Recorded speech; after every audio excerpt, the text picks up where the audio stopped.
Olá! Nesta lição, falaremos sobre a próxima etapa, implantar o processo na produção. Como mencionamos na lição anterior, quando o teste é concluído com êxito, passamos para a implementação no ambiente de produção. Precisamos ter toda a documentação pronta. Vamos lembrar quais são as instruções para o administrador e para o usuário. Uma instrução de administrador é uma instrução para uma pessoa de serviço, contendo uma descrição do processo, uma descrição dos sistemas com os quais ele trabalha, quem é responsável pelo processo e o que fazer em caso de exceções. A instrução de usuário é uma instrução para um usuário comercial que descreve detalhadamente o processo comercial e todas as ações do usuário. Por exemplo, um robô deve receber um valor. Ela especifica as pessoas responsáveis, os casos em que o processamento manual pode ser necessário e quem executa o processamento manual. Os cronogramas do processo também são especificados. Antes de mudar para um ambiente industrial, os recursos devem ser alocados para suporte. Em primeiro lugar, eles devem ser responsáveis pelo suporte técnico da infraestrutura e dos aplicativos. Em segundo lugar, deve haver gerentes da empresa responsáveis pelos casos que são enviados para processamento manual. Também devemos ter uma equipe de desenvolvedores que analise os casos que se enquadram nas exceções técnicas e decida se eles devem ser robotizados. Se forem poucos, podemos deixá-los para o processamento manual. Se eles ainda precisarem ser robotizados, teremos que trabalhar no processo. Uma vez aperfeiçoado, uma nova versão desse processo será lançada. Quando tivermos preparado tudo isso, iniciaremos a transição para o ambiente industrial. Deve-se entender que, independentemente da semelhança entre o ambiente de teste e o ambiente industrial, é sempre necessário verificar novamente a operacionalidade da solução no ambiente industrial. A verificação começa com a verificação da operacionalidade dos sistemas. Verifique manualmente se todos os programas estão sendo executados e se os acessos necessários estão disponíveis. Se tudo estiver ok nesse estágio, passamos a testar a operabilidade do nosso processo. Nesse caso, executamos o processo como ele deve funcionar.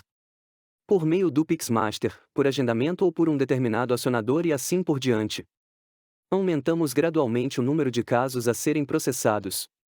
Se alguns casos não funcionarem como deveriam, e os erros não forem reproduzidos no ambiente de teste, deve ser possível instalar o PixStudio no ambiente de produção para testes. Por exemplo, se um processo estiver em execução no sistema SAP e algum elemento não for mais encontrado, teremos de ir ao estúdio no ambiente de produção e examinar os parâmetros desse elemento para alterá-los no ambiente de teste, e, em seguida, publicar uma nova versão com as correções no ambiente de produção. Como resultado dos testes no ambiente de produção, temos de nos certificar de que o processo funciona com um número aceitável de exceções. Descrevemos o processo de migração para o ambiente de produção. Na primeira fase da implementação, durante o período de adaptação, podemos fazer muitas coisas manualmente, e isso é normal. O principal é elaborar os processos.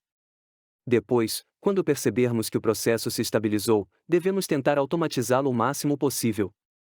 Por exemplo, devemos nos certificar de que a máquina virtual seja iniciada automaticamente, que os dados sejam carregados automaticamente e assim por diante. Dessa forma, preparamos o processo para tornar a implementação o mais automatizada possível. O processo de implementação deve ser claramente descrito.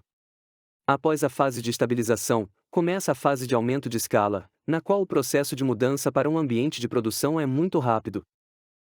No final, quando o processo tiver sido testado em um ambiente de produção, ele passa para a fase de acompanhamento. Para isso, todas as condições listadas acima devem ser atendidas. O processo é estável com um número aceitável de exceções.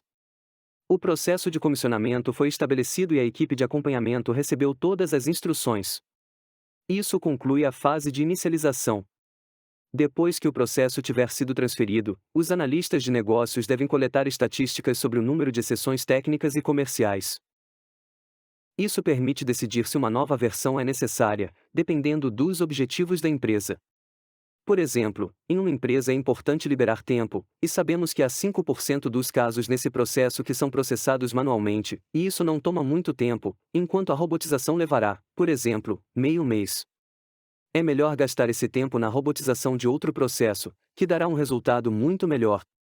Considerando as prioridades, o analista de negócios tomará a decisão. Isso conclui esta lição.